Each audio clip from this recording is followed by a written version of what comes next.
Biblia explicada, un recorrido diario por las Sagradas Escrituras.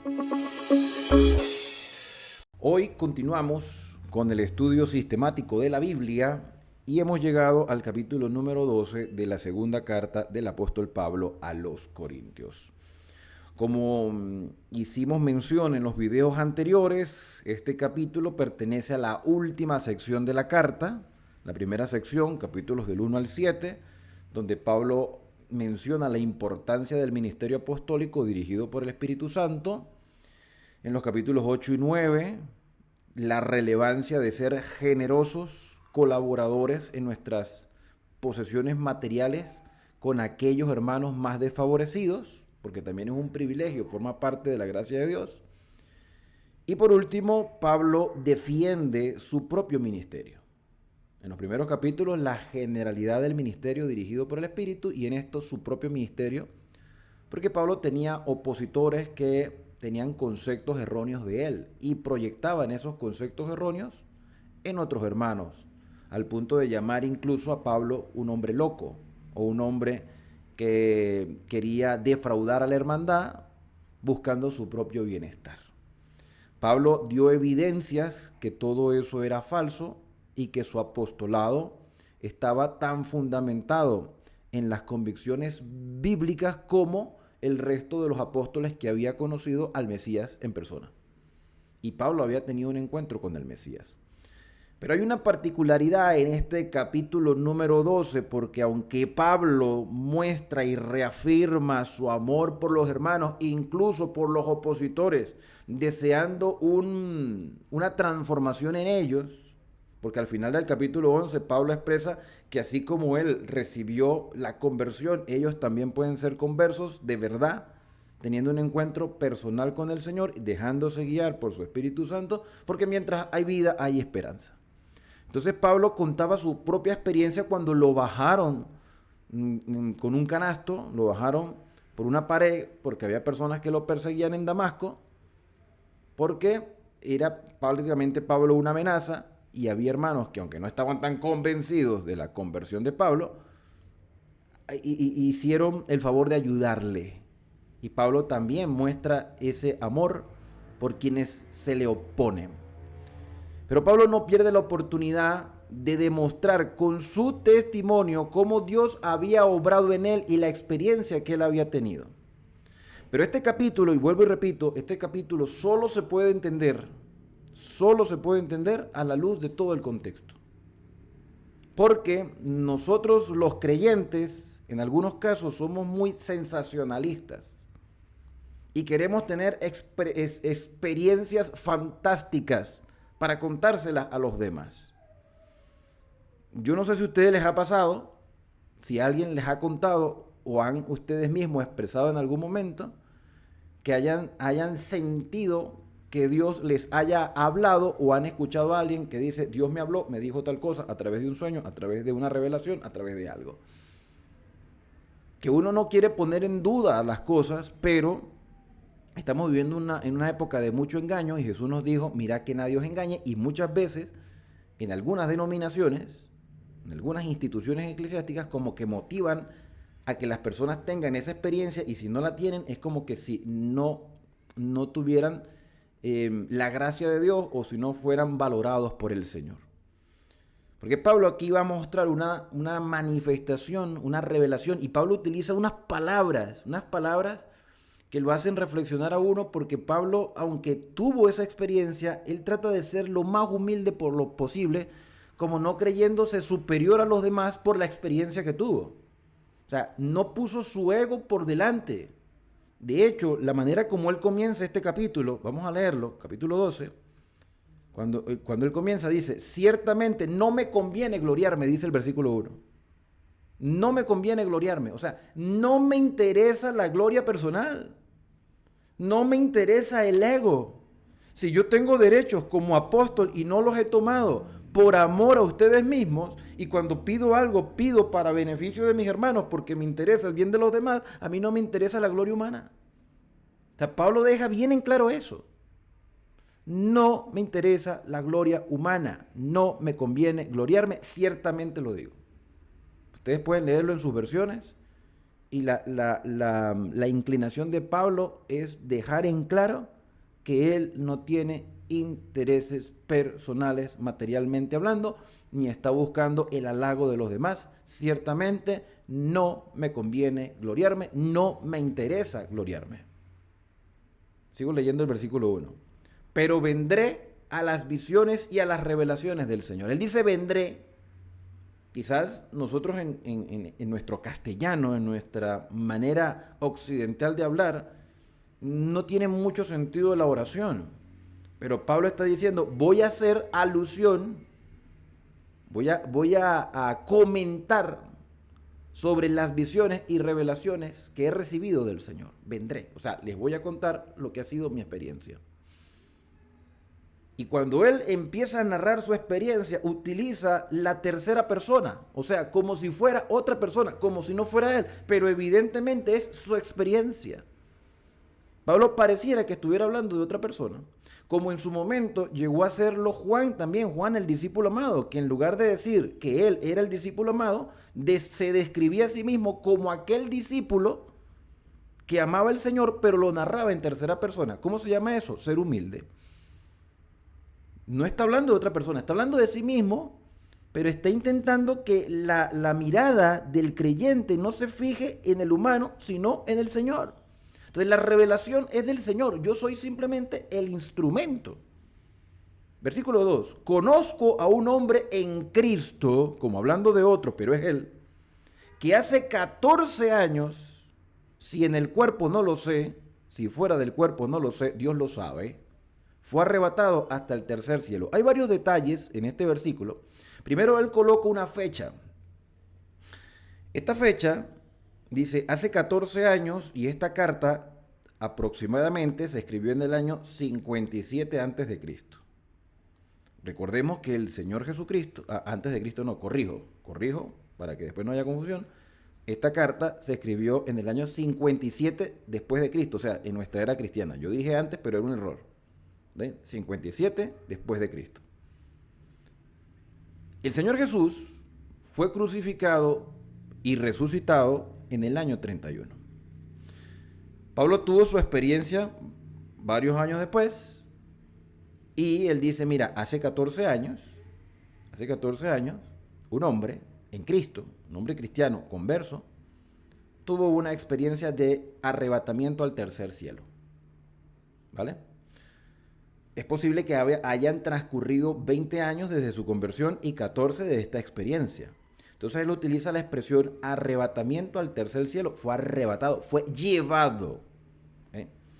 Pero entre paréntesis aparece una oración que dice, si en el cuerpo no lo sé, fuera el cuerpo no lo sé, Dios lo sabe. ¿Por qué aparece entre paréntesis? Porque bueno, Pablo está aclarando, no es que es una añadidura, está aclarando que él no tiene la seguridad si esa visión, si ese sueño, si ese arrebatamiento fue de forma literal o fue simplemente una manifestación del Señor estando él dormido. Pablo no dice con claridad, quizás porque no lo recordaba, ¿ok? Quizás porque no lo recordaba o quizás porque era un sueño y no sabe si en el sueño él literalmente estuvo en ese tercer cielo o simplemente fue una visión de sueño y ya. Los sueños son complicados, ¿ok? Porque yo les mencionaba que algunos como que hacen ver como que Dios les ha revelado algo. Los sueños son muy complicados porque incluso los psicólogos, que por cierto, hago aquí ahora yo un paréntesis personal, hay un canal que mi esposa está desarrollando, mi esposa es estudiante de psicología, va bien avanzada en su carrera estudiantil como psicóloga, aparte de ser educadora. Y este año vamos a darle fuerza a su canal de YouTube que se llama Psicoestudia, ¿sí? El canal de YouTube que tiene mi esposa. Yo les voy a estar enviando el link a los que pertenezcan al Grupo Esperanza para que se suscriban al canal y vamos a darle fuerza también a ese canal para hablar y tocar temas importantes de la psicología, pero desde una perspectiva cristiana, ¿verdad? Cierro paréntesis. Entonces, volviendo al apóstol Pablo, yo les mencionaba que el tema de los sueños es un poco complicado porque ni aún los psicólogos y los estudiantes del cerebro pueden dar un concepto claro de lo que es un sueño, ¿sí? Porque es que los sueños son muy variantes, hay sueños comunes que tienen que ver con nuestra propia experiencia, con información que está dentro de nuestro cerebro. Y yo no sé si a ustedes les ha pasado, pero hay sueños que parecen tan reales que uno no sabe si es real o es un sueño. Y en algunas ocasiones, a mí sí me ha pasado, que tú sabes que estás dentro de un sueño. Sí lo sabes, o sea, estás allí, parece todo real, pero tú reconoces que es un sueño. Y muchas veces los sueños están relacionados con muchas cosas. Pero es delicado el tema porque a veces como creyentes asumimos que todo sueño tiene un significado. Esa es la realidad. Porque muchas personas me han escrito, soñé tal cosa, ¿qué será? ¿Qué significará eso? No lo sé. No lo sé en realidad. ¿Tú estás orando por algo específico? ¿Sientes que Dios te ha dicho algo? ¿Será que esos sueños están fundamentados en la palabra? ¿Hay algo que avale las imágenes que viste en el sueño? Yo recuerdo que hace poco vi un video de un predicador que hablaba acerca de por qué los católicos sueñan con la Virgen y los evangélicos no. Los evangélicos sueñan mucho con el diablo. Y bueno, con el diablo no, con el infierno. Sí, pero es lo mismo. O sea, diablo, infierno, desde el concepto evangélico es prácticamente lo mismo. Decía, por la información que nosotros tenemos en el cerebro, incluso por nuestras creencias. Pero tú muy rara vez vas a encontrar a un evangélico que sueñe con la Virgen y eso por lo general nunca pasa. O un católico que sueñe o que tenga experiencias en sueños con cosas que por lo general se predican en las iglesias evangélicas. No es muy común, ¿verdad que no? Nosotros soñamos cosas con las cuales estamos relacionados constantemente y yo estoy seguro que si es un mensaje de Dios, muy difícilmente el mensaje se va a olvidar, al menos que Dios permita que se olvida. Empecemos a indagar ciertas cosas, pero Dios ha dejado su revelación, que es la palabra, y todo debe fundamentarse a la luz de la Escritura.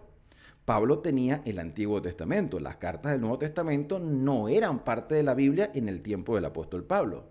Entonces Pablo, como yo entiendo también que Pablo sabía lo complicado que era expresar, decir que tuvo un sueño, porque Pablo en sí no era un profeta, sino un apóstol, pero era un maestro, era un instructor, era un evangelista.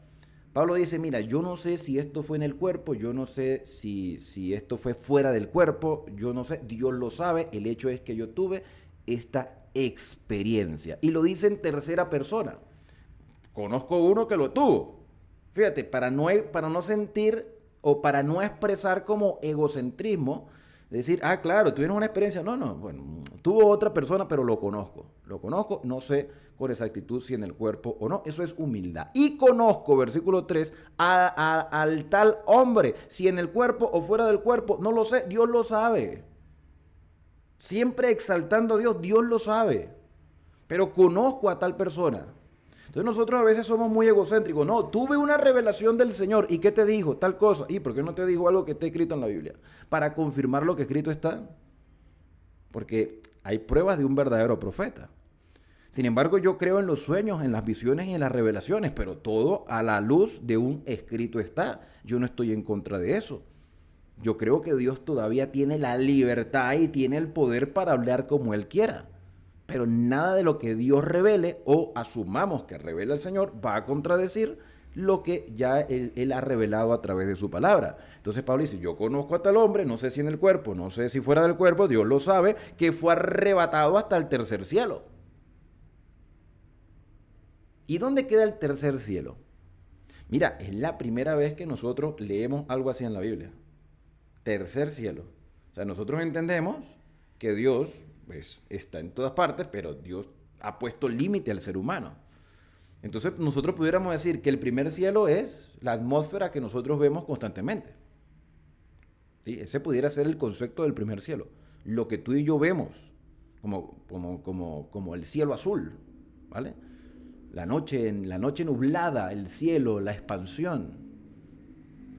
En otro caso, el segundo cielo podían ser la parte astral, ¿no? Donde están los planetas, las estrellas.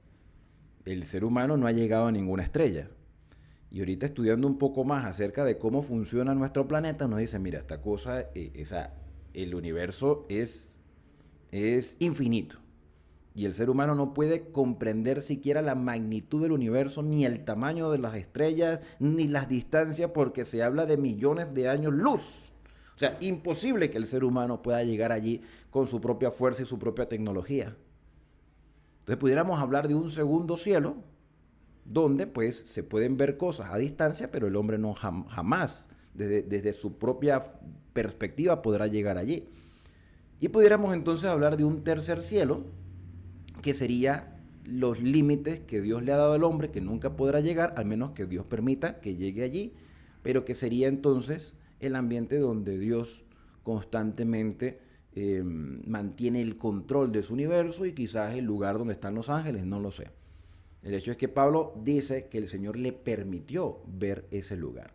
Y esto es otra cosa que a mí me llama mucho la atención, porque ¿quién no desearía tener esa experiencia de Pablo? Yo estoy seguro que muchos desearíamos también contemplar el cielo nuevo antes de que Cristo venga, poder ver las mansiones de oro, poder ver el árbol de la vida, poder, no sé, ver todas esas maravillas que describe el libro de Apocalipsis y tener la oportunidad de ver el Señor cara a cara. ¿Y por qué digo que me llama la atención? Porque en su mayoría quienes expresan tener este tipo de experiencias sobrenaturales, haciendo alusión a que fue Dios que se las reveló, por lo general tienen que ver con el infierno. Y yo creo que les he comentado a ustedes que muchas personas, cuando yo hablo de este tema, que ratifico que bíblicamente eso no tiene un fundamento, aunque la palabra aparezca 10 veces en el Nuevo Testamento, ya yo lo expliqué, no es el tema de explicación, simplemente estoy haciendo alusión, que personas me dicen, mira, que el infierno sí existe, dile a Dios que te lo revele. ¿Y yo para qué quiero que Dios me revele el infierno? Si yo quiero que Dios me revele algo, Señor, revélame el cielo. O sea, es como, a ver, si yo quiero buscar un lugar para conocer, para disfrutar, no voy a buscar un lugar lleno de delincuentes. Quiero que me muestre los lugares turísticos más bonitos para ir a visitar algún día. No, pues te voy a mostrar lo feo. Y entonces se crea como una obediencia de miedo porque en nuestra mente está esa cosa horrible que nos han pintado desde la Edad Media. Que no tiene fundamento en la Escritura porque es otro concepto de lo que la Biblia habla acerca de la Gehenna o en castellano infierno. Pero entonces que Dios te muestre eso, no, para que Dios me muestre lo mismo que le mostró a Pablo, el tercer cielo. ¿Para qué yo quiero conocer las cosas horrorosas si es que llegaran a existir que están debajo de la tierra? No, muéstrame las cosas hermosas de la patria celestial para que me sienta más motivado a ir allá. Entonces Pablo habla de este asunto y dice el versículo 4 que fue arrebatado al paraíso. Oye, qué maravilla, eso sí es maravilloso. ¿Ah? Pero no, que el Señor me mostró a la gente quemándose. Pues un Dios cruel. No creo que eso sea lo que Dios quiera mostrarnos.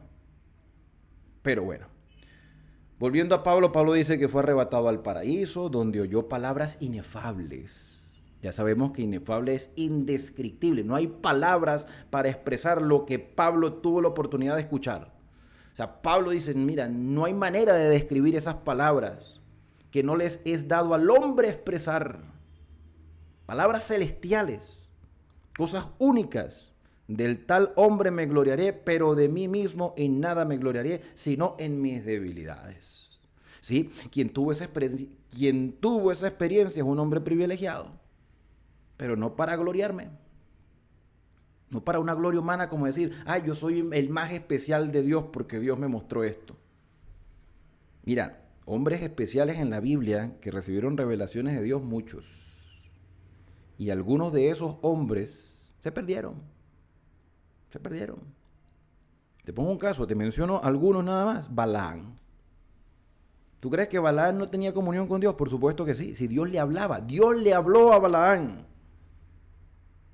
Y le dijo a Balaam, Balaam, no hagas lo que tienes pensado hacer, no lo hagas. Y fue y lo hizo. Y Dios lo castigó. Balaam. Que por cierto, Balaam se vuelve a mencionar en Apocalipsis, la doctrina de Balaam. ¿Quieres otro personaje que haya escuchado la voz de Dios y se apartó completamente? Mira, el mismo Judas. El mismo Judas tuvo a Jesús, Dios hecho hombre, de frente y prefirió hacer las cosas a su manera. Judas pudo haber dicho, yo conocí a Jesús, yo vi sus milagros, pero me perdí. ¿Ve? Entonces hay quienes desperdician esas experiencias. Entonces Pablo dice, yo no me voy a gloriar de la experiencia, me voy a gloriar de mis debilidades, porque a pesar de mi debilidad, el Señor me dio la oportunidad de ver eso, pero para no gloriarme voy a utilizar la tercera persona. Sin embargo, versículo 6, sin embargo, si quisiera gloriarme, no sería insensato, porque diría la verdad, pero lo dejo para que nadie piense de mí más de lo que en mí ve u oye de mí. Esta es la razón por la cual él utiliza la tercera persona. Para que los que escuchan no digan, ah, claro, porque tú eres el especial del Señor. ¿Ah? O sea, tú te estás vanagloriando de que Dios te mostró eso y a nosotros no. Entonces Pablo aquí está demostrando que él utiliza este tipo de expresión colocando como si fuera otra persona de la experiencia para que nadie piense de mí más de lo que en mí ve u oye de mí, sino que me vean como un siervo del Señor. Para que la grandeza de las revelaciones no me exaltase desmedidamente, me fue dado un aguijón en mi carne. El aguijón en la carne, de repente con el contexto tú digas, bueno, por la experiencia que tuvo Pablo, entonces por lo que vio tuvo ese aguijón. Pero ¿qué era en sí el aguijón? En realidad se ha llegado a pensar que el encuentro que Pablo tuvo con Jesús en camino a Damasco, el brillo, ¿sí?, de la gloria del Señor Jesús, hizo que Pablo quedara ciego. Eso lo sabemos perfectamente por el relato de Hechos de los Apóstoles. Pablo recibe la vista, pero tuvo problemas de vista durante todo su ministerio. ¿Por qué crees tú que Pablo no escribía sus propias cartas, sino que utilizaba un secretario? Porque Pablo no veía bien. Desde ese encuentro con Jesús quedó con problemas de ceguera. Y tú dices, pero ¿cómo puede quedar una persona que ha tenido un encuentro con el Señor quedar con ceguera? Porque es que nosotros como seres humanos, nuestro cuerpo débil no resiste la presencia del Señor. Dios permite que nosotros veamos su gloria, pero también esa gloria del Señor en nuestra humanidad caída causa un efecto. En el caso de Moisés, cuando estuvo delante de la presencia del Señor 40 días y 40 noches, su rostro quedó resplandeciente. Pero evidentemente las personas no podían verle y Moisés tenía que velarse, taparse el rostro y entonces estar limitado del contacto con las personas porque las personas no resistían la brillantez del reflejo de la gloria de Dios que estaba en Moisés por haber estado 40 días en su presencia. Por otro lado, tú ves a Jacob que lucha contra el ángel, que ya expliqué quién era. Si ustedes quieren ver la explicación de la lucha de Jacob con aquel ángel, él queda descoyuntado, porque el ángel le toca el muslo y él queda descoyuntado. Bien pudo el ángel también proveerle sanidad, pero quedó Jacob el resto de su vida usando un bastón debido a ese encuentro. Y en el caso ahora de Pablo, vemos que Pablo queda con problemas de vista. Y quizás Dios también permite esas debilidades humanas para recordar que somos frágiles y que necesitamos depender totalmente del Señor. Entonces llega un momento en que Pablo dice, mira con cuán grandes letras os escribo. Quedó ese aguijón en la carne, le quedó ese reflejo de su encuentro con el Señor, que en sí ese encuentro con el Señor fue a causa de que Pablo en un principio no creía que Jesús era Dios. Entonces le recordaba constantemente su conversión. Entonces mira, tengo un aguijón en la carne, un mensajero de Satanás que me abofetee. Eso es como un recordatorio, que soy un ser humano, que soy débil ante las circunstancias. De hecho, Pablo se describe como miserable. Él dice, miserable de mí, ¿quién me librará de este cuerpo de muerte? Entonces yo prefiero tener esta circunstancia adversa como si llegara el mismo Satanás y me abofeteara para que no me enaltezca de sobremanera, para que yo recuerde constantemente que soy un ser humano que necesita depender de su Creador. Versículo número 8, respecto a lo cual 3 veces he rogado al Señor que lo quite de mí. ¿Qué? El aguijón. El aguijón. Señor, mira, yo quisiera tener mejoramiento de la vista. O sea, Pablo oraba, presentaba su anhelo al Señor, pero no le exigía al Señor nada. Le dije, Señor, estoy rogándote para que esto ya no esté en mí. Pero Pablo no le exigía nada al Señor y Dios permitió que Pablo, hasta el último momento de su vida, tuviera ese problema en la vista. A veces Dios permite ciertas cosas, aunque no lo entendamos, para nuestro propio bien. Y Pablo, en su sinceridad al Señor, decía, yo no quiero seguir con esto, Señor, pero acepto tu voluntad. Y me ha dicho, bástate mi gracia, Pablo, bástate mi gracia. Yo te voy a sostener con todas tus debilidades. Y eso es una buena noticia, porque ¿quién no tiene debilidades, tanto físicas como defectos de carácter, por así decirlo? Cosas que tenemos que mejorar en algunas áreas de nuestra vida, gustos, tendencias, inclinaciones. Entonces, la única manera de hacer las cosas correctamente, con la ayuda del Espíritu Santo, es confiando en la gracia del Señor. Bástate mi gracia, porque mi poder se perfecciona en tu debilidad. La debilidad humana, ¿sí?, frágil, solamente puede lograr las cosas con la ayuda del Señor. Por tanto, de buena gana me gloriaré más bien en mis debilidades, para que repose sobre mí el poder de Cristo. Si Dios permite que yo tenga este problema en la vista, gloria sea al Señor, porque Él me sostiene, Él me ayuda. Por lo cual, por amor a Cristo, me gozo en las debilidades. ¿Quién puede decir eso? Un verdadero hombre o mujer convertida. Me gozo en las debilidades, porque en mi debilidad el Señor es mi fortaleza. En afrentas, me gozo en afrentas. Afrenta tiene que ver cuando te maltratan, cuando te malponen, cuando te ofenden. ¿Y a quién no lo han ofendido? ¿A quién no lo han malpuesto cuando quiere hacer las cosas correctamente? Me gozo en debilidades, me gozo en afrentas, me gozo en necesidades, en persecución, en angustia. Porque cuando soy débil, entonces soy fuerte. ¿Por qué? Por este juego de palabras de soy débil, pero soy fuerte. Soy débil porque humanamente soy débil, soy frágil. También me desplomo emocionalmente cuando no salen las cosas como yo quiero, o cuando escucho expresiones como Pablo, tú estás loco, Pablo, tú te estás beneficiando a costa de nosotros. O sea, han malpuesto a Pablo. Pablo ha escuchado todas esas, ¿cómo es la expresión correcta? Esas calumnias o esos comentarios erróneos, y es evidente que eso afecta. Eso afecta. Pablo quizás decía, mira, yo dejo eso en la mano del Señor, pero humanamente eso nos afecta. Pero en esa debilidad soy fuerte porque Dios dirige mi vida, porque Dios tiene el control de todas las cosas, porque Dios es justo, porque Dios lo sabe, porque Dios lo ve, porque, ya ver, yo pudiera engañar al mundo entero. De hecho, Pablo utiliza como esas expresiones. Muchos dicen, yo los engaño, pero en realidad yo estoy haciendo las cosas para el bienestar de ustedes. Dios lo sabe. No lo sabrán ustedes, pero Dios lo sabe. O no lo quieren saber ustedes, pero Dios lo sabe. O sea, yo no tengo por qué engañar a Dios. Porque si yo me atrevo a pensar que puedo engañar a Dios, es porque soy un miserable. Yo tengo que ser sincero conmigo mismo, sincero con los demás, pero sobre todo sincero con el Señor. Entonces, en lo que soy débil y reconozco mi debilidad, soy fuerte porque aprendo a depender del Señor.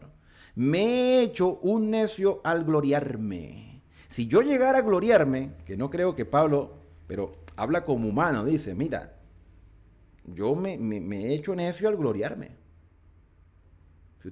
Si ustedes creen que yo me he gloriado, entonces soy un necio. Vosotros me obligasteis a ello. Fíjate que este versículo 11, fuera de todo el contexto, da a entender como que Pablo está reconociendo que las acusaciones que hicieron contra él son verdad. Pero no es así. Estos versículos, por lo menos este versículo 11, lo que muestra es que Pablo está utilizando las mismas palabras que utilizaron sus opositores para describirlo a él. Ok, ustedes creen que yo soy necio. Ok. Entonces, ustedes me han obligado a eso. O ustedes perciben eso de mí. Pues yo debía ser alabado por vosotros, porque nada he sido menos que aquellos grandes apóstoles, aunque nada soy. Si ustedes creen que yo me glorío, si ustedes quieren que yo me beneficie, si ustedes creen que yo me he beneficiado, si ustedes creen que yo he utilizado mi influencia para quizás exigir algo de alguien, Pues credenciales apostólicas las tengo. Credenciales apostólicas las tengo. Porque yo vi al Señor Jesús, decía Pablo, ¿no? En el contexto, o sea, se entiende por la historia que hemos estudiado. Yo vi al Señor Jesús y Él me comisionó a esto. Y bien podría utilizar mis derechos apostólicos, que sería lo más justo. Pero ustedes, sabiendo que yo no he utilizado mis credenciales para beneficiarme, aún así dicen que yo me estoy gloriando, que me he vuelto jactancioso, que me he aprovechado. Es como comúnmente, ¿no? Y esto es un poco más coloquial, la gente que entra al tema de la política, nunca falta, por más honesta que sea una persona, ¿no? Por más honesta, aunque yo creo que el tema de la política, y yo entraría encasillándome también en ese grupo que dice que todo político es corrupto. Todo el que está en la política es corrupto. Porque ese es el concepto popular. De hecho, hay políticos que dicen, mira, por más honesto que yo sea, siempre la gente me va a tildar de corrupto. Entonces, si la gente cree que soy corrupto, pues entonces seré corrupto, porque igualmente, si no soy corrupto, la gente va a decir que sí lo soy. Claro, porque es un pensamiento mundano, un pensamiento que va fuera de los principios de la Escritura. Igualmente sucede con los abogados. Yo no sé si los abogados, si hay algún abogado aquí, ¿sí? Me disculpa lo que voy a decir, pero eso es lo que comúnmente se utiliza en el ambiente popular.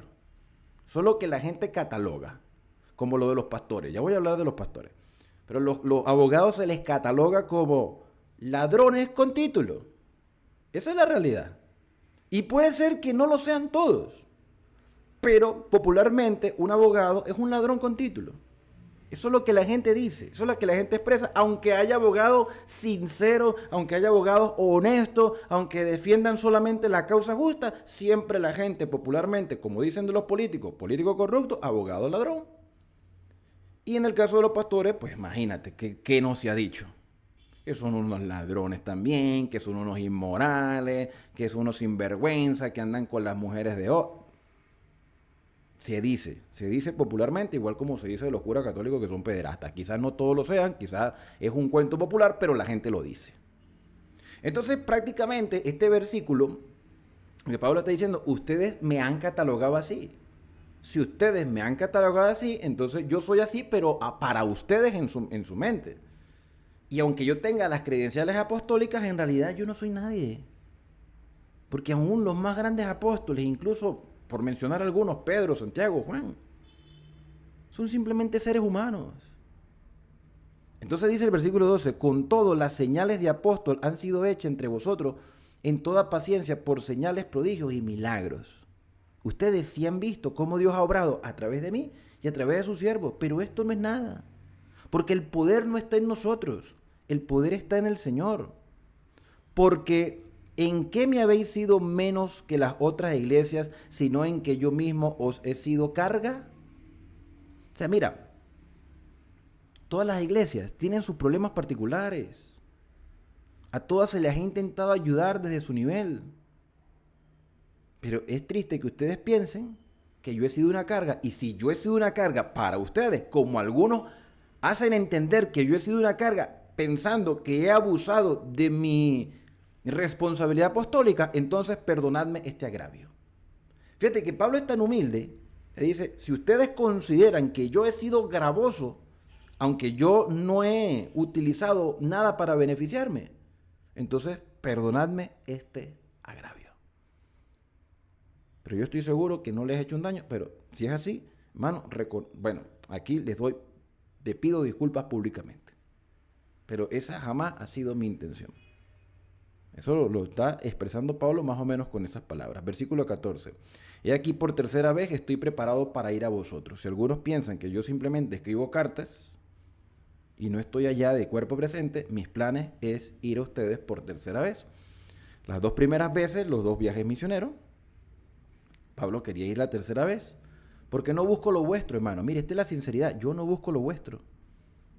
Yo no necesito nada material, sino que les necesito a ustedes. Ahí lo dice, no busco lo vuestro, sino que busco a vosotros. A ustedes, lo que me interesa son ustedes, no lo que ustedes tienen. Me interesan ustedes como personas. Para mí, poniendo palabras de Pablo, ¿no? Para mí, lo más importante son ustedes. Y ese debe ser el sentir de todos los líderes eclesiásticos del siglo XXI.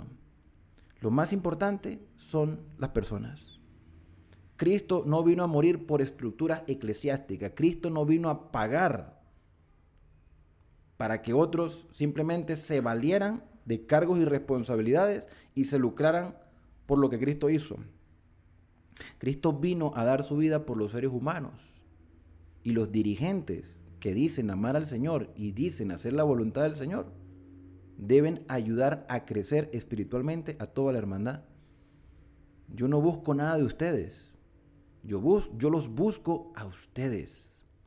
Y esto, más o menos, eran las palabras que el mismo Señor Jesús utilizaba. Vine a buscar y a salvar lo que se había perdido. A las ovejas descarriadas de Israel. La salvación comienza por Israel. Pero el Señor dijo, ahora vayan a todos los rincones de Judea, de Samaria y hasta lo último de la tierra. Entonces Pablo dice, lo más importante aquí son ustedes.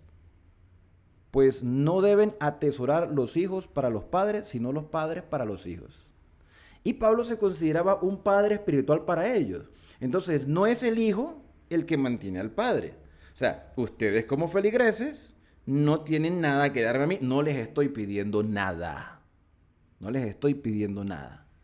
No necesito nada. Lo que yo necesite me lo suple el Señor de alguna u otra manera. Son los padres quienes sustentan a sus hijos. Y ustedes son mis hijos espirituales, yo quiero lo mejor para ustedes. Yo tengo muchas cosas espirituales para compartir con ustedes. Oye, ojalá muchos pastores del siglo XXI pensaran como Pablo. Por eso es que a veces estos textos fuera del contexto no se entienden bien. ¿Cuándo fue la última vez que tú escuchaste un sermón de este capítulo 12 de 2 a los Corintios? ¿Cuándo fue la última vez? Quizás hoy ya sea la primera vez.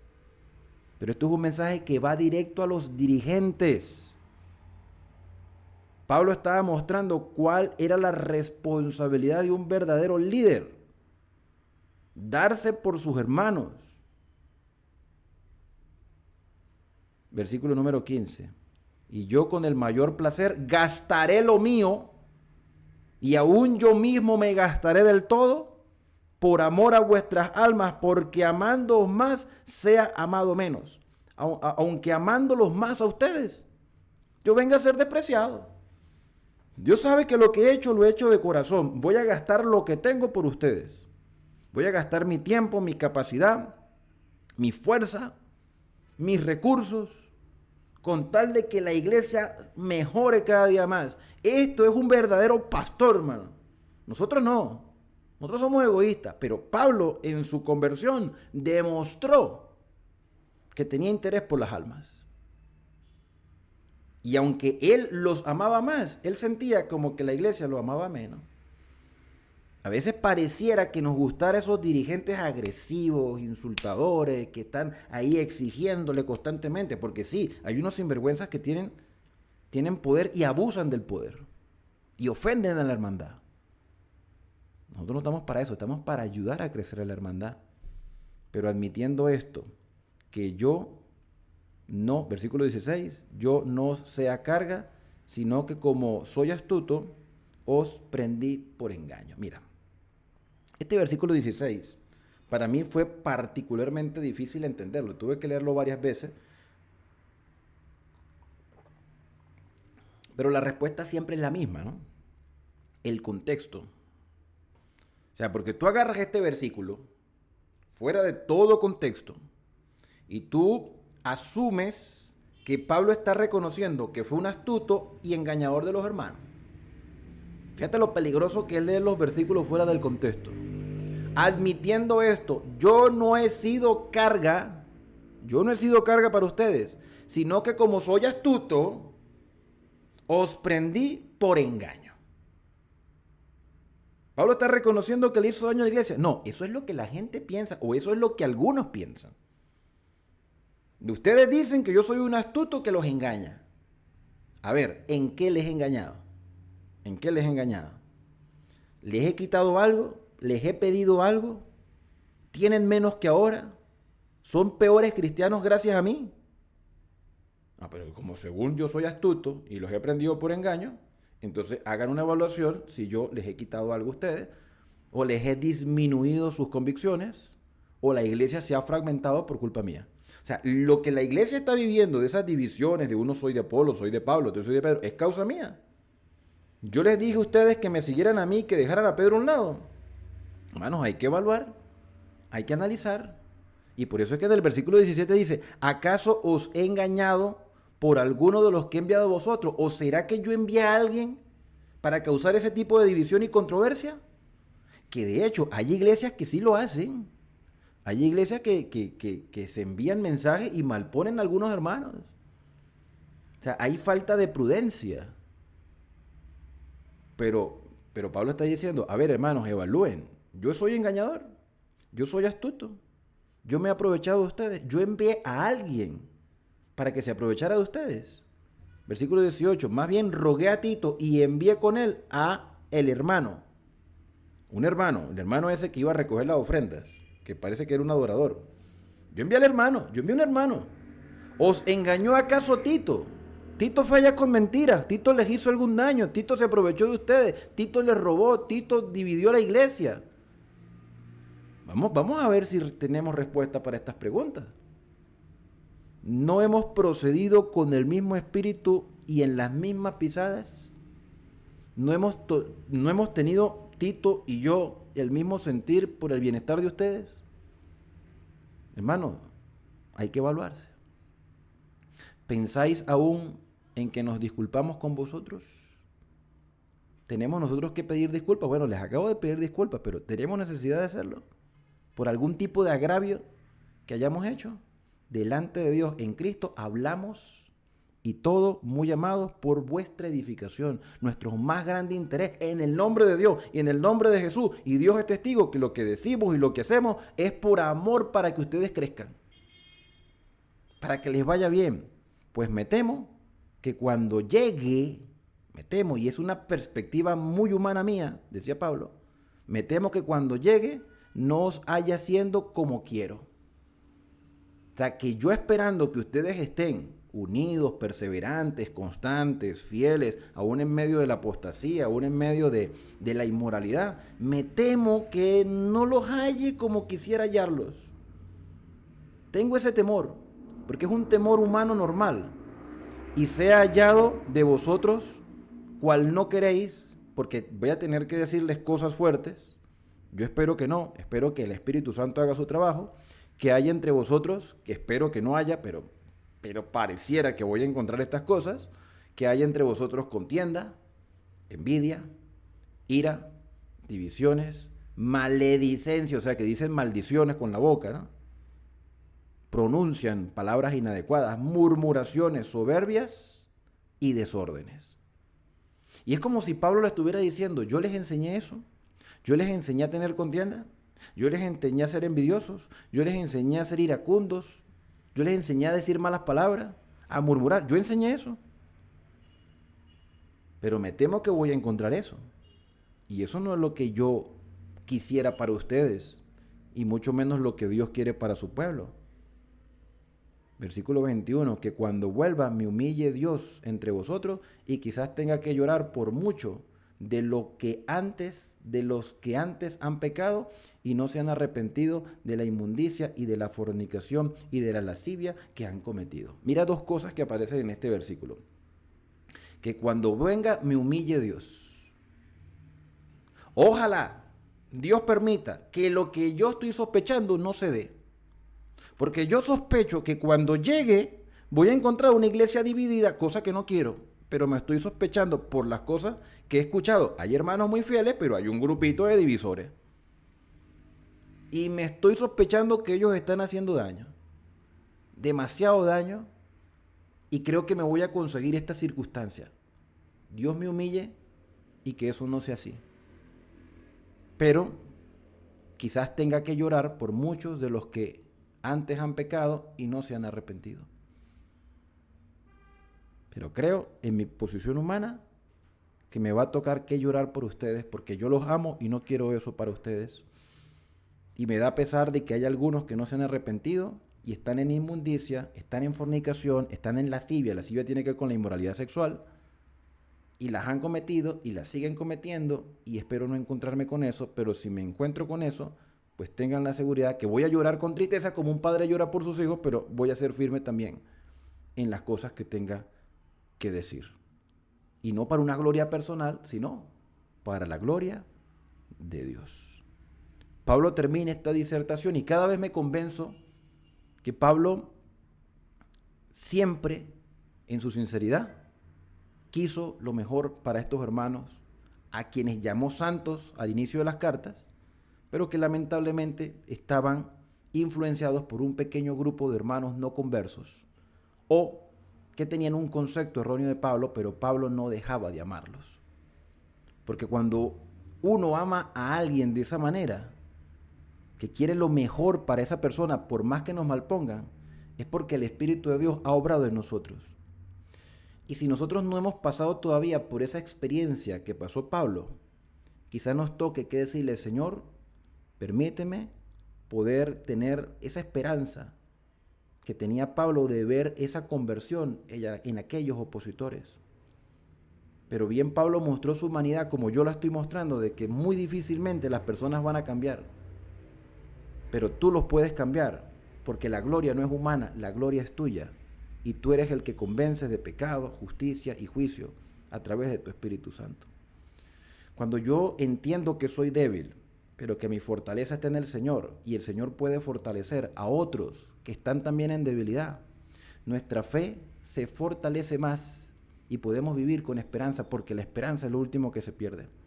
Y esa esperanza la mantendremos hasta el día en que Cristo venga a buscarnos.